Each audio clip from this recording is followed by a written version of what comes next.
30 दिसंबर 1999 की एक सर्द रात थी।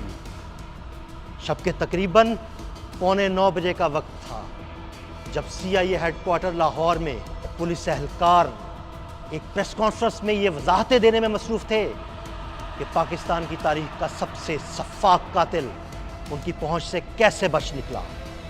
ठीक उसी वक्त डेविस रोड पर मौजूद मुकामी अखबार के दफ्तर में एक रिक्शा आकर रुका और उस रिक्शे में से वही सफ़ाक कातिल निकला जिसकी तलाश पूरे पाकिस्तान को गुज़िश्ता 1 महीने से थी।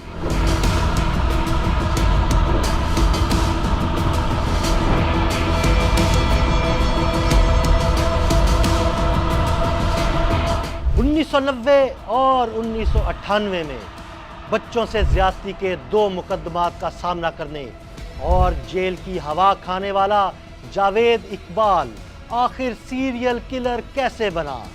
ऐसा क्या था कि जावेद ना सिर्फ पुलिस की गिरफ्त से बचा रहा बल्कि कुछ अरसे बाद उससे भी संगीन जुर्म करने में कामयाब हो गया।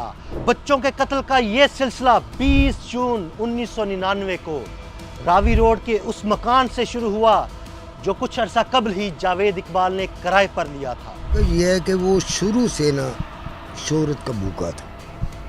शोहरत का भूखा था कि मैं मतलब कोई भी ऐसा काम करूं, चाहे वो नेकी में हो चाहे वो बदी में हो, तो मेरी शोहरत हो। वालदैन को परेशान करना, हर बात में मतलब कि जिद करना उनको, यानी कि समझ लें कि उसने अपनी ज़िंदगी में ना वालदैन को कोई सुख नहीं दिया, कोई सुकून नहीं दिया।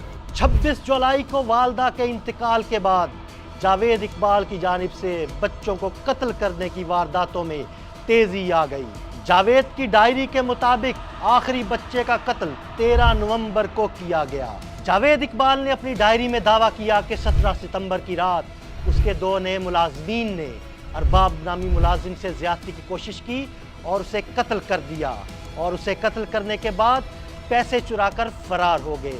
लेकिन असल हकीकत डायरी में दर्ज वाक़े से यकसर मुख्तलिफ थी। थाना गाजियाबाद में जावेद के भाई परवेज़ इकबाल की मुद्दत में मुकदमा दर्ज हुआ जिसके मुताबिक परवेज़ और छोटा भाई सईद दोनों जावेद से मिलने गए तो जावेद उनके पहुंचने के कुछ देर बाद 7 साला मुलाजिम अरबाब और एक मालशिए के साथ घर आया। दरख्वास्त के मुताबिक वो दोनों भाई नीचे सो गए जबकि जावेद इकबाल, अरबाब और मालशिया ऊपर वाली मंजिल पर सोने चले गए। परवेज़ के मुताबिक रात को वो कोई आवाज़ सुनकर उठे तो देखा कि मालशिया तो भाग गया है लेकिन जावेद और मुलाजिम अरबाब खून में लथपथ ज़ख्मी हालत में पड़े हैं। केस की तफ्तीश के दौरान जब वो मालशिया गिरफ्तार हुआ तो उसने इंकिशाफ किया कि जावेद और उसका मुलाजिम उसे मालिश कराने के बहाने घर लेकर आए, लेकिन रात के वक्त उस मालशिए से ज़बरदस्ती ज़्यादती की गई। मालशिए के मुताबिक जब जावेद और उसका मुलाजिम सो गए तो उसने अलमारी से एक बंदूक निकाल कर जावेद को उसके बट मारकर ज़ख्मी किया और पैसे लेकर फरार हो गया। उसके ऊपर किसी चीज़ का साया था। एक बुजुर्ग ने कहा था कि ये बंदा बड़ा नाम पैदा करेगा, बड़ा नाम पैदा करेगा, चाहे बुराई में करे चाहे अच्छाई में करे। उसको किसी ने कहा कि भाई तुम इतनी तेज़ी से जो पैसा खर्च कर रहे हो कल को तुम ज़िंदगी कैसे गुजारोगे। तो उसने कहा मुझे ज़िंदगी गुजारने की ज़रूरत क्या है, मैं पिस्तौल पकड़ूंगा, कन पट्टी पे रखूंगा, गोली मार दूंगा। समझें ये बात कि ये जो आज जो मामला चल रहा है ना, ये समझें कि उसने अपनी मौत को सेलिब्रेट किया है। उसने कोई मारे या नहीं मारे मगर जीते जी वो हम लोगों को मार गया। हकाइक सामने आने के बाद पुलिस ने जावेद इकबाल पर ही मुकदमा दर्ज कर लिया। जावेद के भाई ज़िया के मुताबिक जावेद के सर की हड्डियां टूट गई थीं।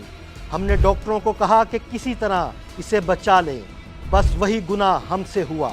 जावेद जिंदा तो बच गया लेकिन उसकी ज़िंदगी बदल चुकी थी। इस केस की तफ्तीश करने वाले साबिक DSP मसूद अजीज़ खान ने इंकशाफ किया कि दौरान तफ्तीश जावेद इस चीज़ की निशानदेही कर चुका था कि उसने ये सोच लिया था कि वो इस चीज़ का बदला लेगा और बदला लेने के लिए उसने 100 बच्चों को कत्ल करने का मंसूबा बनाया।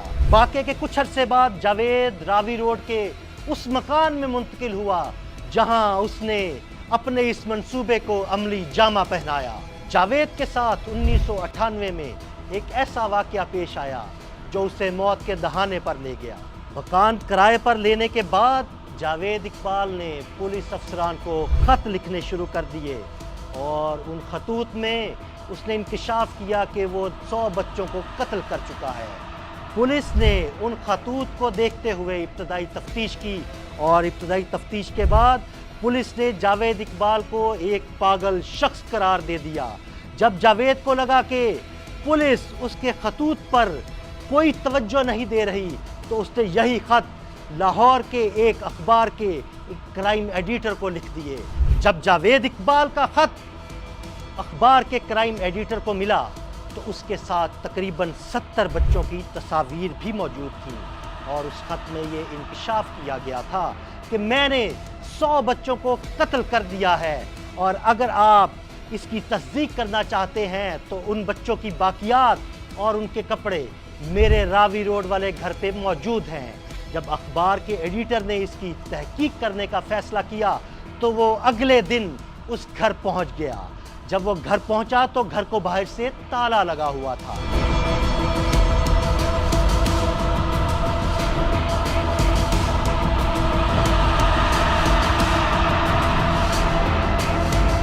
اخبار کا وہ کرائم ایڈیٹر جاوید اقبال کو کرائے پر گھر دلانے والے پراپرٹی ڈیلر کے پاس پہنچا اور اس کے ساتھ مل کے گھر کے اندر سیڑھی لگا کر جب وہ گھر کے اندر اترے تو وہاں پر 2 بوریاں موجود تھیں۔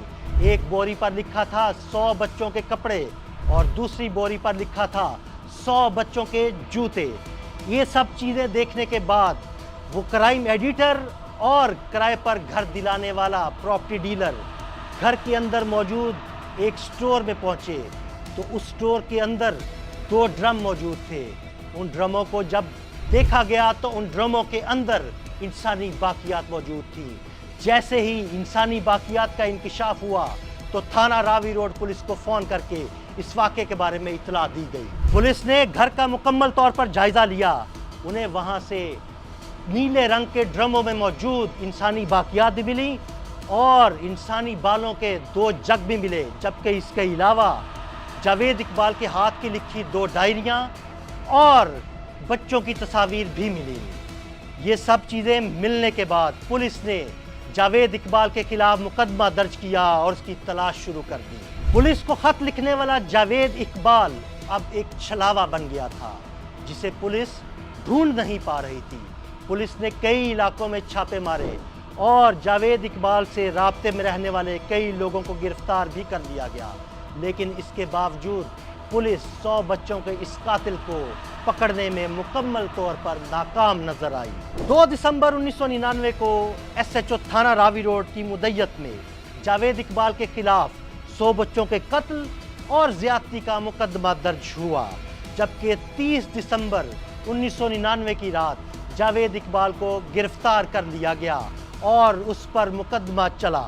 16 مارچ 2000 کو جاوید اقبال کو 100 بچوں کے قتل کرنے کے الزام میں سزائے موت سنا دی گئی۔ فیصلے کے بعد جاوید اقبال کو بہاولپور جیل منتقل کر دیا گیا، لیکن جاوید اقبال کو بہاولپور جیل منتقل کیے جانے کے کچھ ہی عرصے بعد جیل سے اس کی لاش ملی۔ پولیس حکام نے دعویٰ کیا کہ جاوید اقبال نے خودکشی کر لی ہے، لیکن جاوید اقبال کا یہ کیس اپنے پیچھے بہت سے سوالات چھوڑ گیا۔